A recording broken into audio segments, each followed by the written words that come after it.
just a little touch of the Domanios this morning, 2 minutes late. Oh dear, oh dear, oh dearie me.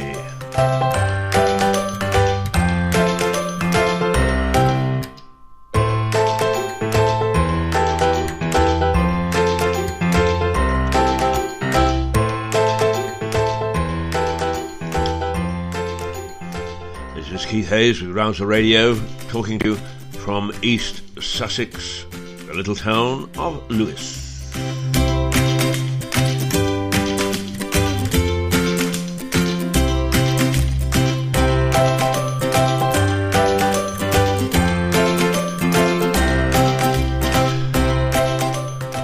Somber mood this morning, but nonetheless not an unhappy bunny.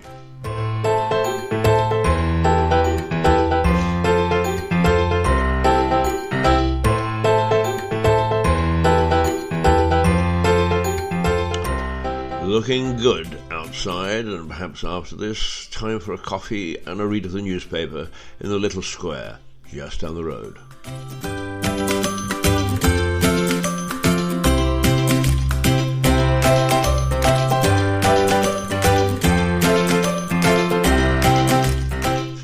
Right on the banks of the River Ouse, both the town and the square.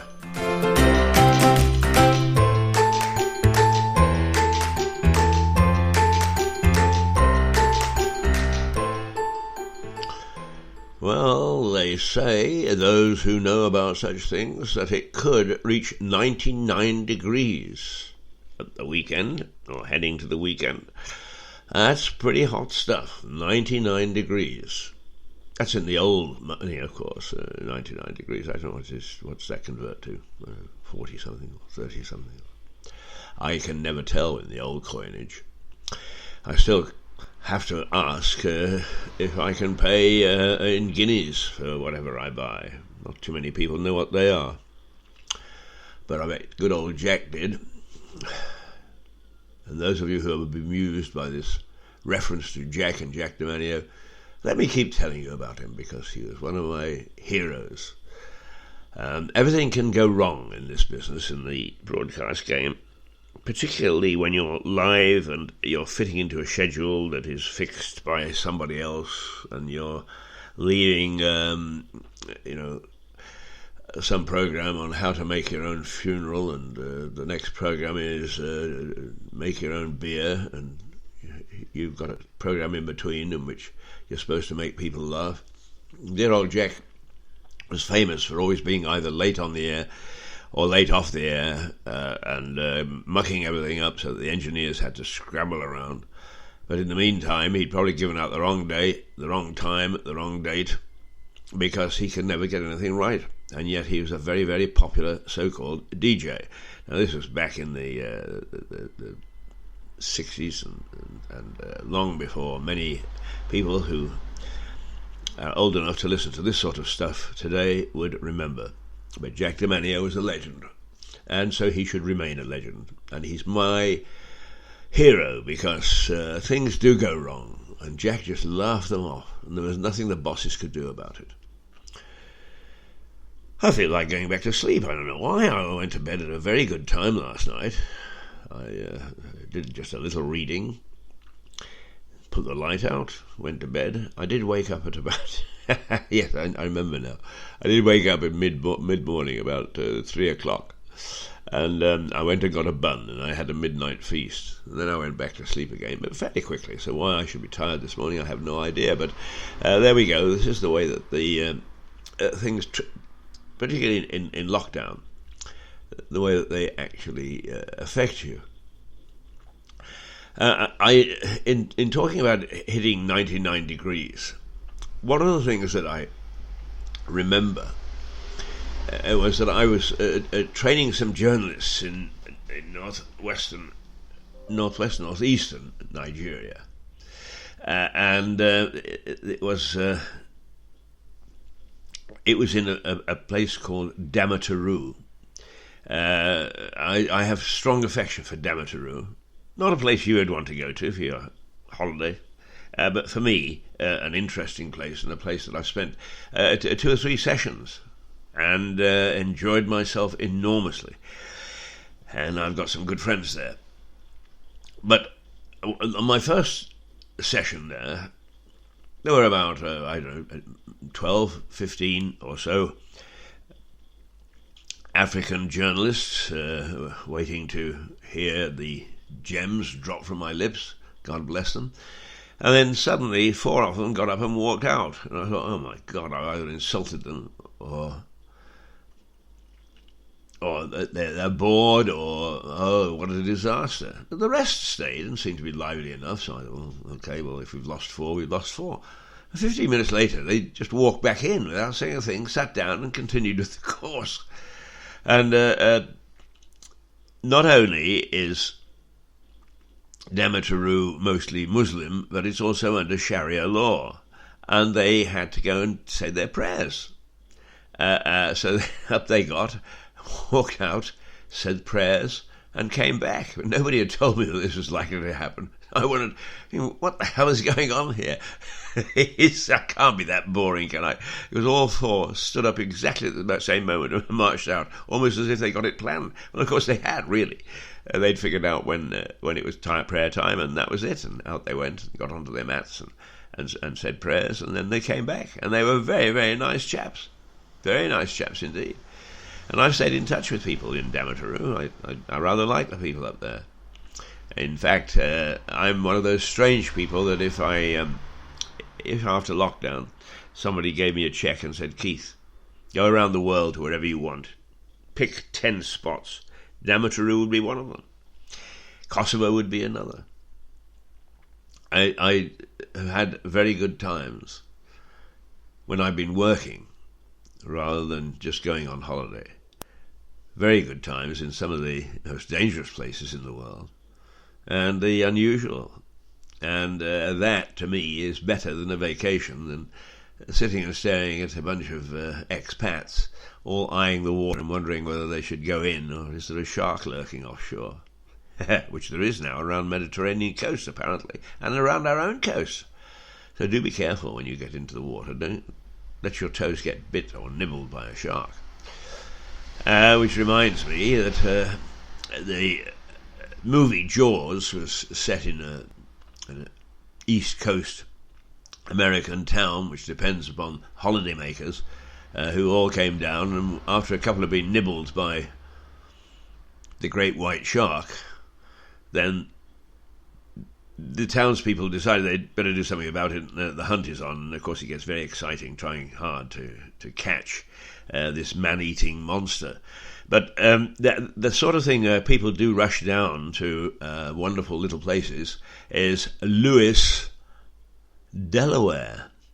And Lewis, Delaware is only about 3,000 people. Quite tiny. Quite lovely. But in the summer, of course, it swells enormously. And it's particularly since it is a ferry terminal for a ferry between Delaware and, I believe it's New Jersey, which carries 1 million people a year on that ferry.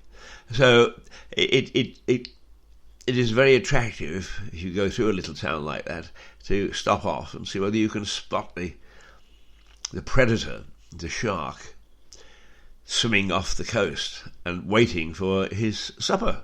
And are you going to be his supper? Well, actually, I'm with you. Let's get back onto the ferry. And I'm rambling a bit this morning because I'm not quite sure what to talk about, because I don't really want to talk about the virus. That is just becoming old hat. Not really. It's always going to be in our minds for the next 6 months. And now the big argument is, if you keep young people from going to school, then you should shut the pubs down. Now, I haven't read carefully enough why it should be either or, and I wasn't aware that necessarily in lockdown, as all the kids had decided to go to the pub once they were open, although some youngsters have been known to frolic when they shouldn't. I'm not quite sure what the issue is, except that everybody's getting very hot under the collar and saying, if you're going to not open the schools, you shouldn't open the pubs either, and you shouldn't open this and you shouldn't open that. I don't know how it is that politicians manage to get themselves into a state where they can argue just about anything, and if there is no argument, they'll make one up. Mind you, I know one or two people like that as well, but it's never mind. We won't go into that. Let's have a look at a bit of music so that you stop me from rabbiting on. Number 7, Alone With My Thoughts. I did hear a wee bit of that. Let's go for Dream Escape with the Tides and see what they have to sound like. It'll be interesting, won't it? This is Dream Escape with the Tides. If I can only get the right button. Here we go.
Well, I think that sort of fits my mood this morning. I don't want anything terribly bright. I don't want to leap across the rooftops. I don't want to go yelling in the street. I just want to be gently led into the day. And that way I think I can probably handle it.